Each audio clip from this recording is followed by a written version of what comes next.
Au nom du Père, du Fils et du Saint-Esprit. Amen.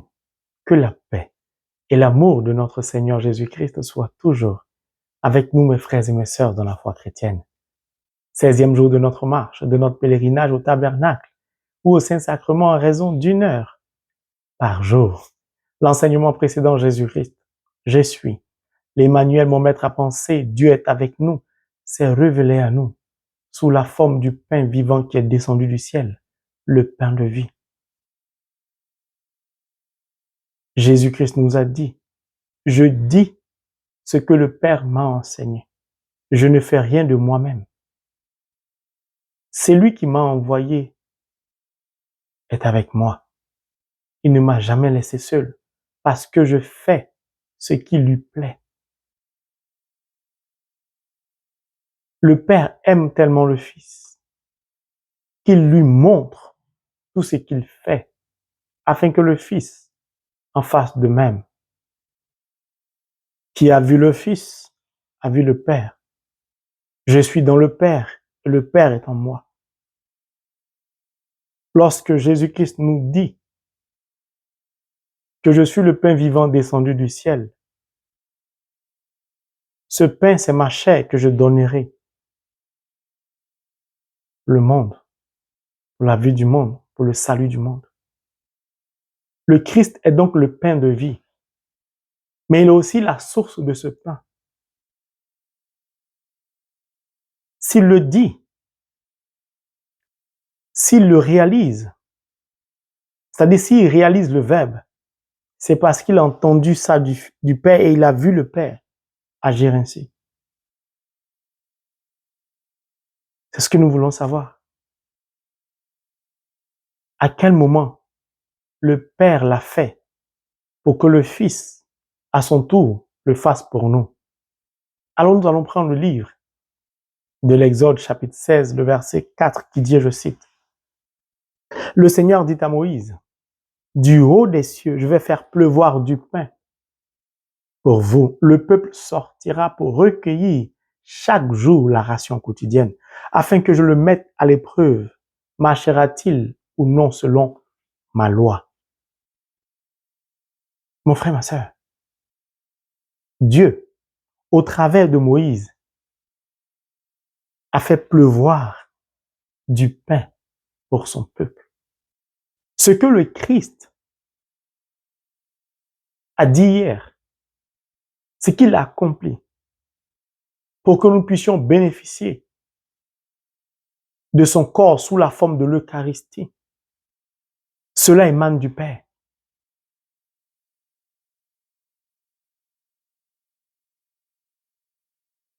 Jésus-Christ nous a dit hier,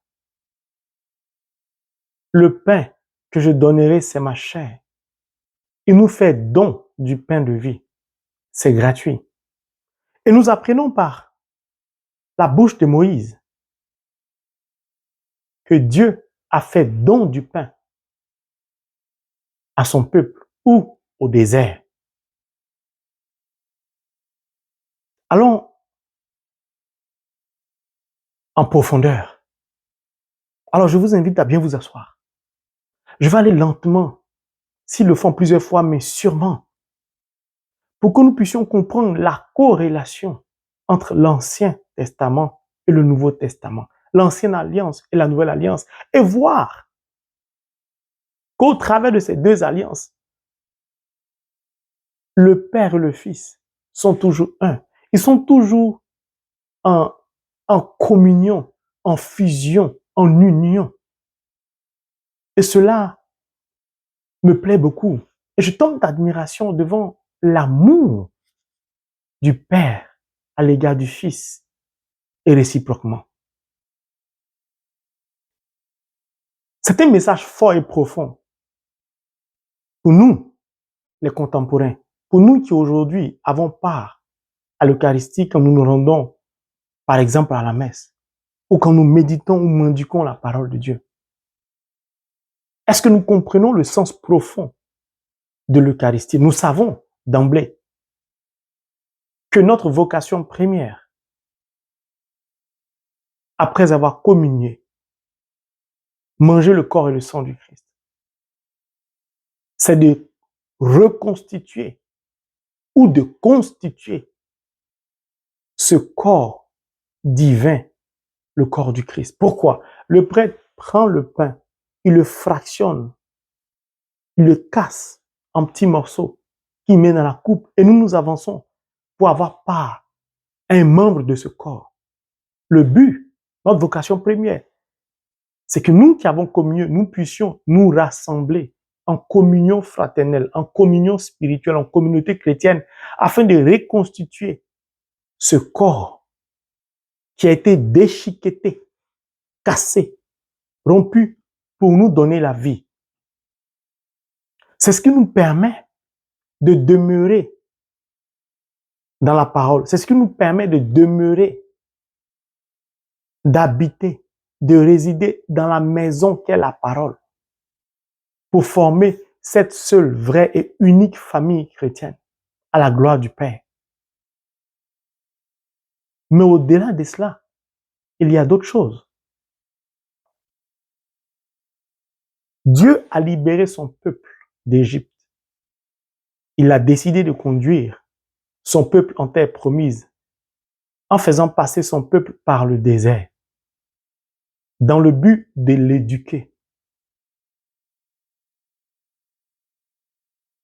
Au désert, Dieu va donner à manger à son peuple. Mais pourquoi le désert? C'est pourquoi je qualifie le désert comme la meilleure université au monde, la seule et meilleure faculté de théologie dans le monde, c'est le désert. Ce désert est aujourd'hui pour nous l'Église, au travers de laquelle nous recevons un enseignement via la catéchèse. Dieu simplifie toujours les choses pour nous parce qu'il veut toujours se faire de plus en plus proche et nous donner facilement accès à lui. Bref, ce n'est pas l'enseignement du jour. Le désert est un lieu hostile, un environnement dangereux pour l'homme. Au désert, il y a des serpents, des scorpions, des animaux sauvages extrêmement dangereux. Et j'en passe. Au désert, il fait extrêmement chaud. Le jour, extrêmement froid. La nuit. Au désert, il n'y a pas de climatiseur ni de ventilateur. Au désert, il n'y a pas de maison. C'est cette faculté, c'est à ce lieu précis, à cet endroit improbable, que Dieu a fait bâtir son université. Pourquoi? Parce qu'il veut nous enseigner.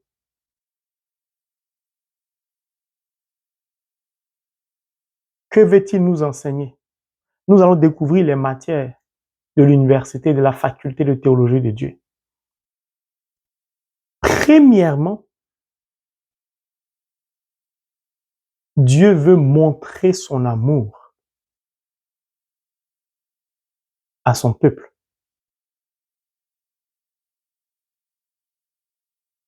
Deuxièmement, Dieu veut établir une relation de confiance entre lui et son peuple. Troisièmement, Dieu voudrait que cette relation soit une relation de fidélité. Or, l'amour se vit, l'amour se prouve. L'amour repose essentiellement sur la confiance. Qui parle de confiance parle de fidélité. Ou qui parle de fidélité parle de confiance. Les trois piliers de la faculté de théologie de Dieu sont donc l'amour, la confiance et la fidélité. Nous allons avancer pas à pas. Commençons par l'amour. Au regard de la chair, l'endroit, le lieu choisi par Dieu pour révéler son amour à son peuple semble improbable, voire méchant. Mon frère, ma soeur, si tu veux aimer ou tu veux montrer à ton âme sœur que tu l'aimes, tu ne vas pas l'envoyer, si elle a faim qu'elle veut manger, dans un restaurant situé dans un environnement dangereux. Chaque seconde, les informations qui remontent de ce lieu attestent d'un crime, d'un meurtre, d'un vol, d'une bagarre, d'une violence quelconque. Ton âme sœur va te demander si vraiment tu l'aimes. Elle va te demander, si c'est une femme, ton âme sœur, attends, tu as l'intention de me faire tuer. Enfin, tu as l'intention de m'arracher à ma famille. En réalité, tu ne m'as jamais aimé. Franchement, tu veux pas que je sois la mère de tes enfants. Attends, mais toi et moi, nous savons que le restaurant que tu as choisi, c'est un restaurant des brigands, des voyous. Le mal y sévit. Enfin, il y a des meilleurs restaurants quand même. Et toi, tu lui dis, mais la nourriture est très bonne dans ce restaurant. Oui, mais même si la nourriture est bonne, comment faire pour y aller? Ah non, moi, je peux pas y aller.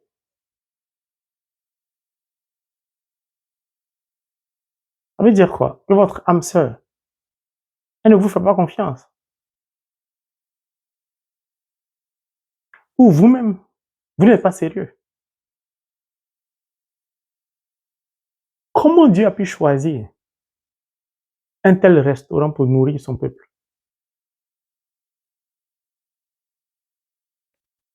Comment Dieu veut révéler son amour, veut montrer son amour, veut prouver son amour, veut démontrer son amour? En tout cas, Dieu veut montrer à quel point il aime son peuple.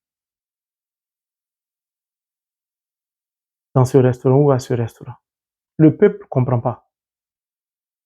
Eh bien, Dieu va nous dire, au travers de la bouche de Jésus, pourquoi il a fait. D'abord, avant, je voudrais lire le psaume 107, versets 33, 34, 35, pour que vous puissiez comprendre qui est Dieu, pour ceux qui ne le savaient pas encore.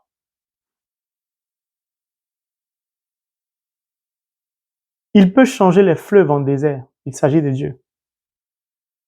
Les sources en pays de la soif, une terre fertile en saline. Il peut changer le désert en nappe d'eau et la steppe en source.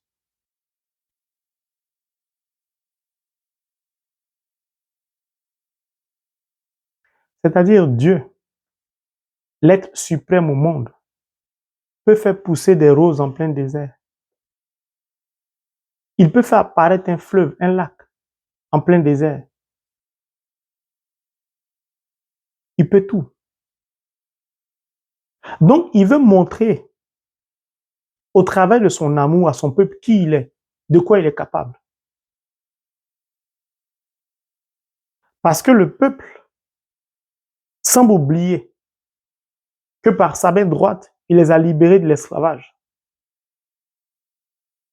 Ce peuple a faim et ce peuple murmure contre lui. Ce peuple va jusqu'à le soupçonner de vouloir les tuer.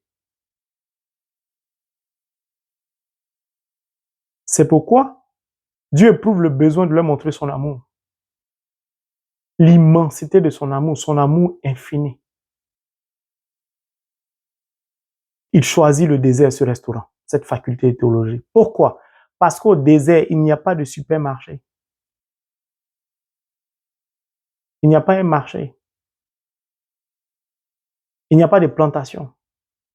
C'est-à-dire, au désert, nous avons besoin de deux choses pour survivre et vivre. Le pain, qui symbolise la nourriture, et de l'eau.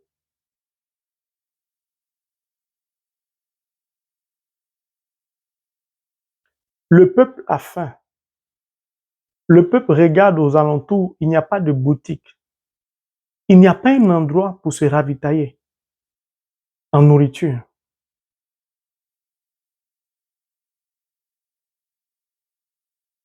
Dieu prend la décision de donner du pain à son peuple. Le peuple a des doutes parce qu'il n'y a pas de boulangerie. Il n'y a pas de farine, il n'y a pas de levure, il n'y a pas de levain, il n'y a pas d'eau, il n'y a pas de sel. Ce pain-là vient d'où? Comment on va faire? Parce que ce peuple est resté charnel.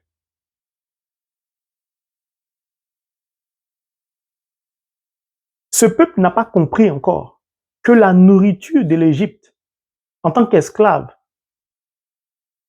permettait à leur chair de vivre, mais n'a pas compris que la nourriture que Dieu va leur donner va leur permettre de vivre, non pas charnellement seulement, mais spirituellement.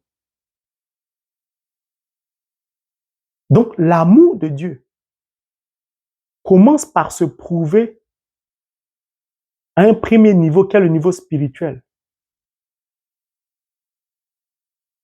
Avant que cet amour spirituel comblé impacte notre vie charnelle. C'est exactement ce que le Christ a fait. Du haut du ciel, je vais faire pleuvoir du pain pour vous.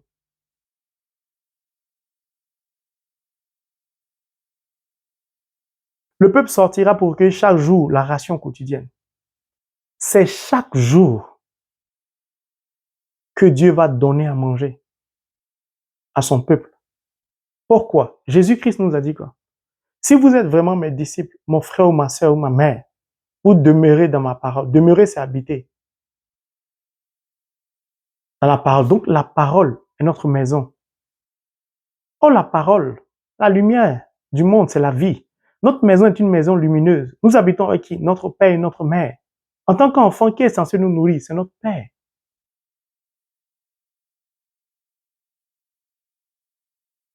Jésus-Christ est le pain de vie. Notre maison, c'est l'église. C'est pourquoi c'est au travers de la célébration eucharistique que nous avons droit au corps du Christ.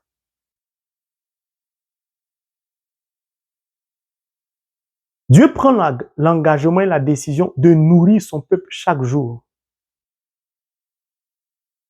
C'est une promesse. Parce qu'il n'a qu'une seule parole. Comme le Christ s'est sacrifié une seule fois.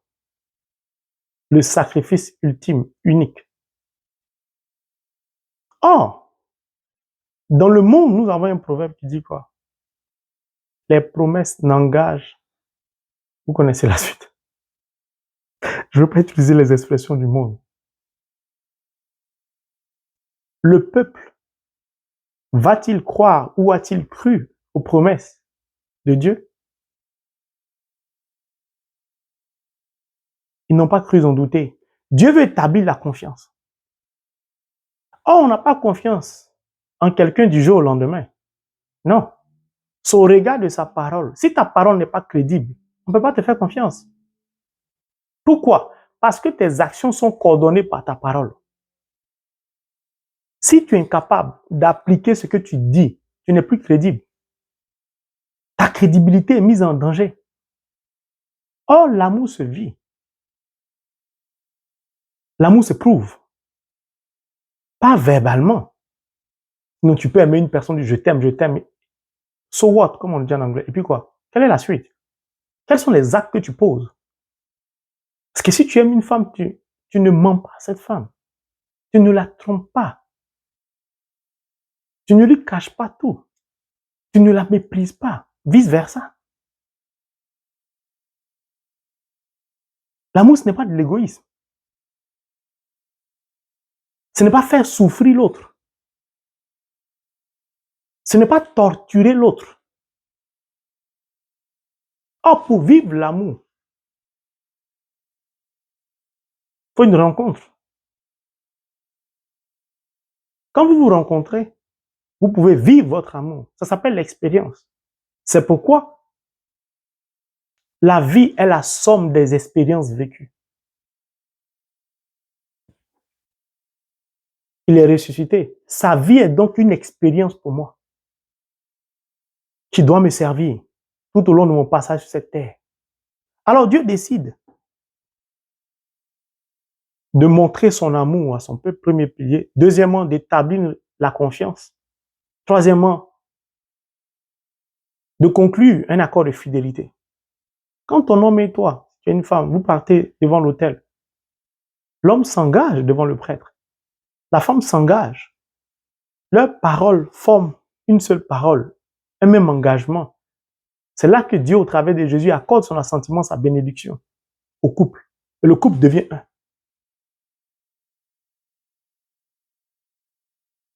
Si vous sortez de votre engagement, vous brisez la relation.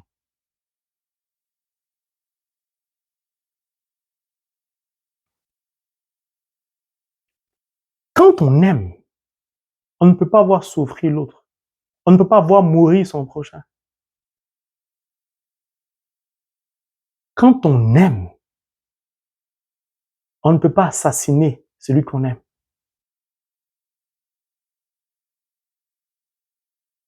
Dieu ne peut pas assister son peuple et le voir mourir de faim. C'est pourquoi il décide de les nourrir en leur donnant à manger. Mais pas n'importe quelle nourriture. Le pain qui descend du ciel. Il n'y a donc pas de pain sans parole. Car c'est la parole qui se réalise. Le Verbe s'est fait chair et il a habité parmi nous. Jésus-Christ a réalisé la parole tout au long de sa vie sur cette terre. Ayant accompli sa mission, le troisième jour, il est sorti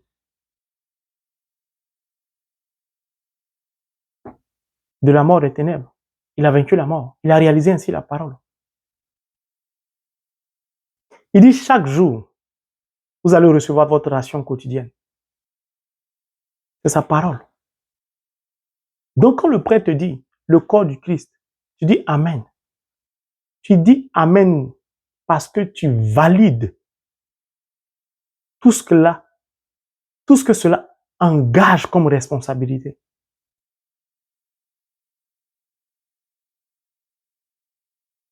Tu acceptes d'aimer le Seigneur, ton Dieu, de tout ton cœur. C'est ça l'amour. Tu acceptes d'entrer dans une relation de confiance. Tu acceptes ainsi de lui être fidèle à vie. En retour, le Christ fait de même. Il te dit qu'il t'aime. C'est pourquoi il s'est donné à toi pour que tu le consommes. Puis il te dit que j'ai confiance en ce que tu viens de me dire, en ta parole. C'est-à-dire de m'être fidèle. De ce fait, moi, le Seigneur Jésus, je te promets de te nourrir tous les jours de ta vie. Tu ne manqueras de rien en matière de nourriture. Si et seulement si tu me fais confiance.